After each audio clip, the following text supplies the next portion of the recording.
Tu parles de la mère, j'ai noté la mère de Kylian Mbappé, avec l'échange que tu as eu avec elle, qui s'appelle Faiza Lamario. Tu dis, je remarque chez elle une sorte de déconnexion du réel. C'est intéressant, après, je peux te pitcher tout, une volonté de tout contrôler, de croire que son fils vient d'une autre planète footballistique. Ça, pour le coup, elle a un peu raison. Il vient un peu d'une autre planète, il est quand même très très fort. Veut être au centre de tout. Il souhaite par exemple changer la convention sur les droits de l'image en équipe de France, mais aussi s'immiscer peu à peu dans tout ce qui se passe au PSG. Voilà, t'es vraiment allé chercher un point très très pointu. Non, je ne trouve pas ça pointu, justement. C'est-à-dire que ça essaye de contrôler les familles de footeux, tu vois, c'est assez intéressant ça. On parle des familles qui, effectivement, autour des joueurs de foot, peuvent parfois être envahissantes. Là, pour le coup, on parle d'un des meilleurs joueurs du monde, et effectivement de ce qu'on a fini par appeler le clan Mbappé. Mais dans leur cas de figure à eux, qu'ils soient envahissants, ça peut avoir des défauts, mais tu peux le comprendre, parce qu'ils ont véritablement non seulement un des meilleurs joueurs du monde, mais également en termes de médiatisation, de business, c'est une mine d'or.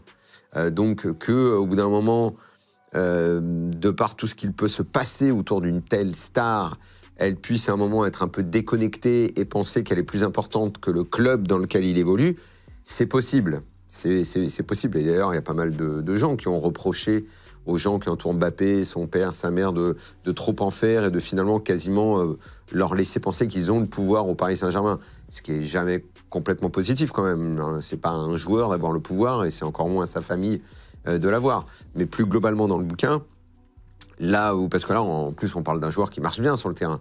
Le pire, c'est quand ce sont des joueurs qui sont sujets à créer des polémiques et des bordels dans les clubs parce que les familles sont envahissantes, parce que les entourages veulent se mêler des transferts, parce que tout simplement, ils veulent croquer une part du gâteau, quoi. KO Football Club, dedans, tu dis, page 39, tu parles d'agents de joueurs et les parents. Et ça, c'est assez marrant. Tu dis, il y a 2 agents qui t'ont parlé en fait, du jour où ils ont accompagné le père d'un joueur espoir de Ligue 2. Tu ne cites pas le nom, etc. Et qu'en fait, le père a dit aux représentants du club, donc là, je cite le livre vraiment, si vous voulez la signature de mon fils, il va falloir m'offrir une maison et une voiture sur place, sans oublier une prime comprise entre 200 et 300 000 balles à la page 39. Ça, ces derniers temps, ça a été un classique. En fait, c'est le truc très simple. C'est que toi, t'es joueur de foot, moi, je te veux. Il y a 3 concurrents. Il faut bien que je te séduise. Donc toi, t'es là, il y a ton père à côté, ou ton ami, ou ton machin et tout. Comment tu veux que je te séduise? Bah, j'arrose ton père, j'arrose machin. Et d'ailleurs, à la suite, je crois qu'il y a un type dans le livre qui raconte, un des concurrents de l'agent, qui dit nous, on est arrivé au rendez-vous 2 jours après. On a vu que la mère, elle avait un sac à main tout neuf et une nouvelle voiture. On a compris que c'était mort. Ah, putain. Quand tu notes que le sac à main, il est neuf, c'est que ça fait partie des sacs à main. Tu vois, c'est pas le petit sac à main, quoi. On est dans le sac à main à 5 chiffres. Ah, c'est ça. Et toutes tes anecdotes sont vraies. Tu parles de la mère d'Adrien Rabiot, donc joueur de l'équipe de France et de la Juve, et qui aurait fait scandale au Club Med pour des tongs. Oh, et ça, c'est des vraies anecdotes. Mais toi, t'es allé chercher les... Ah non, mais je suis allé chercher les trucs un peu... Non, parce que Rabiot a déjà eu un procès... Ah, je peux te parler de l'Arabie Saoudite. Bon, en même temps, c'est dans le livre. Je peux y aller. En même temps, c'est dans le livre. Je suis droit comme un i aussi, je peux te parler de Cristiano Ronaldo. Non, en même temps, c'est dans le livre. Oui, c'est vrai, au Club Med. C'est pour sortir des trucs un peu improbables. Non, mais c'est parce qu'elle est... Non, mais c'est parce qu'elle est tendue. En fait, au fond, je pense que c'est quelqu'un de bien, Madame Rabiot. Elle m'en veut, parce qu'à pendant un moment, je critiquais son côté envahissant, son côté protectrice. Juste, vraiment, c'est une famille qui a beaucoup souffert. Vraiment, ils ont eu de graves problèmes et tout. Donc, à chaque fois que je parlais de leur côté envahissant, quelque part, je m'en voulais. Parce que je sais que c'est une famille qui a connu beaucoup d'histoires et tout.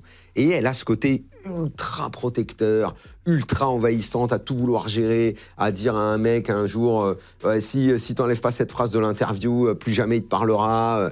Elle a ce côté et tout. Mais je suis sûr qu'au fond, c'est de la bienveillance chez elle. Elle veut tellement le protéger qu'elle en vient des excès. Et donc l'anecdote, oui, elle est rigolote, c'est quand elle arrive au Club Med au Portugal, et tu sais, au Club Med, tu payes pas, tu payes avec une fausse monnaie, là. Ouais, bah tu payes avec des, des... Ouais, voilà. C'est des tridents. Et, enfin, et donc elle s'aperçoit qu'il a pas de tongs.